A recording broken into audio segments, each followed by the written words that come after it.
जी हाँ दोस्तों, जून और जुलाई के बीच एक ऐसी खबर तेजी से चर्चा में आई है जिसने गांव से लेकर शहर तक लाखों लोगों की उम्मीदों को फिर से जगा दिया है। जिन परिवारों ने वर्षों तक कच्चे घरों में बरसात, गर्मी और ठंड की मार झेली, जिन लोगों ने टपकती छतों के नीचे अपने बच्चों का बचपन बिताया, जिन बुजुर्गों ने पूरी जिंदगी पक्के घर का सपना देखा लेकिन वो सपना पूरा नहीं हो सका, अब उन्हीं परिवारों के बीच नई उम्मीद की किरण दिखाई देने लगी है। सबसे बड़ी बात यह है कि इस बार चर्चा केवल घोषणा की नहीं है, बल्कि लोगों के बैंक खातों तक सहायता राशि पहुंचने की खबरें लगातार सामने आ रही हैं। यही वजह है कि गांव में चौपाल से लेकर शहरों की गलियों तक लोग अपने बैंक खाते की जानकारी चेक कर रहे हैं और यह जानने की कोशिश कर रहे हैं कि कहीं उनका नाम भी लाभार्थियों की सूची में शामिल तो नहीं हो गया। दोस्तों, इस समय सबसे ज्यादा चर्चा इस बात को लेकर हो रही है कि आखिर किन लोगों को प्राथमिकता दी जा रही है और किन परिवारों के लिए यह पूरी प्रक्रिया तेजी से आगे बढ़ रही है। सरकारी स्तर पर जो जानकारी सामने आ रही है उसके अनुसार उन परिवारों को सबसे पहले शामिल किया जा रहा है जिनके पास रहने के लिए सुरक्षित पक्का मकान नहीं है। ऐसे परिवार जो वर्षों से कच्ची दीवारों और कमजोर छतों के सहारे जीवन गुजार रहे थे, उन्हें अब राहत देने की दिशा में कदम तेजी से बढ़ाए जा रहे हैं।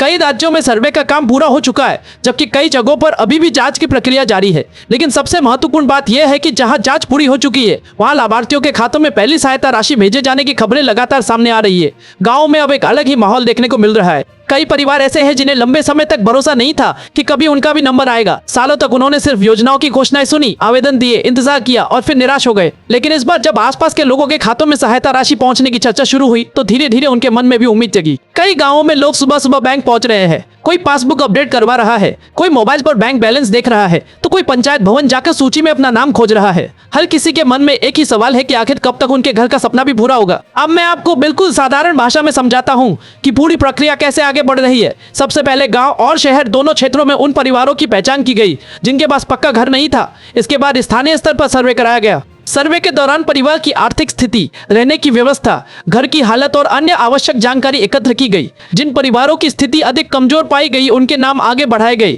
इसके बाद दस्तावेजों की जांच की गई और पात्रता की पुष्टि होने पर उन्हें लाभार्थियों की सूची में शामिल किया गया। अब जिन लोगों की जांच पूरी हो चुकी है उनके लिए चरणबद्ध तरीके से सहायता राशि जारी की जा रही है। लेकिन दोस्तों, यहाँ एक बहुत महत्वपूर्ण बात सामने आई है जिस पर हर लाभार्थी को ध्यान देना चाहिए। यदि बैंक खाते की जानकारी गलत है, यदि आधार कार्ड बैंक खाते से लिंक नहीं है या यदि किसी दस्तावेज में त्रुटि है तो भुगतान रुक सकता है। यही कारण है कि पंचायत स्तर पर लगातार लोगों को जागरूक किया जा रहा है। अधिकारियों द्वारा बार बार कहा जा रहा है कि अपने दस्तावेजों की जांच कर ले, बैंक खाते को आधार से जोड़ ले और यदि किसी प्रकार की गलती है तो उसे समय रहते ठीक करा ले, क्योंकि कई मामलों में केवल छोटी सी त्रुटि के कारण भुगतान लंबित हो जाता है। दोस्तों, अब सवाल यह भी उठ रहा है कि पहली राशि मिलने के बाद क्या करना होता है। बहुत से लोग ये समझते हैं कि पैसा खाते में आ गया तो काम पूरा हो गया, लेकिन वास्तव में आगे की प्रक्रिया भी उतनी ही महत्वपूर्ण होती है। पहली सहायता राशि मिलने के बाद घर निर्माण का कार्य शुरू करना आवश्यक माना जाता है। इसके बाद अधिकारियों द्वारा निर्माण की प्रगति की जांच की जाती है।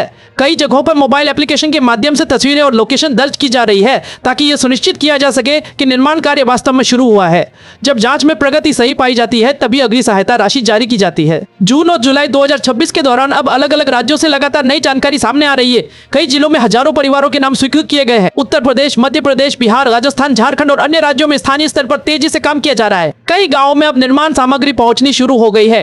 कहीं नींव भरने का काम चल रहा है तो कहीं दीवारें खड़ी होने लगी है। जिन लोगों ने कभी सोचा भी नहीं था कि उनका अपना पक्का घर होगा, उनके चेहरे पर अब नई उम्मीद दिखाई दे रही है। इसी बीच एक और महत्वपूर्ण जानकारी सामने आई है। कई क्षेत्रों में महिलाओं को प्राथमिकता देने की दिशा में भी काम किया जा रहा है। दस्तावेजों में महिला सदस्य का नाम जोड़ने पर विशेष ध्यान दिया जा रहा है ताकि परिवार की सुरक्षा और अधिकार दोनों मजबूत हो सके। ग्रामीण क्षेत्रों में महिलाओं के बीच इस पहल को लेकर काफी उत्साह दिखाई दे रहा है, क्योंकि इससे उन्हें भी घर के स्वामित्व में भागीदारी मिलने की उम्मीद बढ़ी है। अब गाँव में सबसे ज्यादा चर्चा इस बात की हो रही है कि आखिर किसका नाम सूची में आया और किसका नहीं। पंचायत भवनों में लोगों की भीड़ दिखाई दे रही है। कई परिवार अपने दस्तावेज लेकर अधिकारियों से जानकारी प्राप्त कर रहे हैं। जिनका नाम सूची में शामिल हो गया है वे अगली प्रक्रिया जानना चाहते हैं, जबकि जिनका नाम अभी तक नहीं आया है वे पुनः जांच की मांग कर रहे हैं। अधिकारियों का कहना है कि प्रक्रिया चरणबद्ध तरीके से आगे बढ़ रही है और सभी पात्र परिवारों की जांच पूरी होने के बाद उन्हें भी अवसर मिलेगा।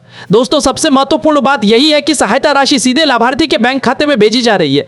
यही वजह है कि लोगों का भरोसा बढ़ता दिखाई दे रहा है। कई बुजुर्गों का कहना है कि पहली बार उन्हें ऐसा लग रहा है कि बिना किसी सिफारिश और बिना किसी बिचौलिए के मदद सीधे उनके पास पहुंच सकती है। इसी उम्मीद के साथ अब लाखों परिवार अगले चरण का इंतजार कर रहे हैं, क्योंकि पहली सहायता राशि के बाद आगे की प्रक्रिया और तेजी से बढ़ने वाली है। अगर आपके गांव में भी सूची जारी हुई है या आपने आवेदन किया है तो अपने दस्तावेजों की जांच जरूर कर ले। बैंक खाते की जानकारी सही रखें और पंचायत या संबंधित कार्यालय से समय समय पर जानकारी लेते रहे, क्योंकि आने वाले दिनों में ये प्रक्रिया और तेज होने वाली है। और जिन लोगों का सत्यापन पूरा हो चुका है उनके लिए अगले कुछ सप्ताह बेहद महत्वपूर्ण माने जा रहे हैं।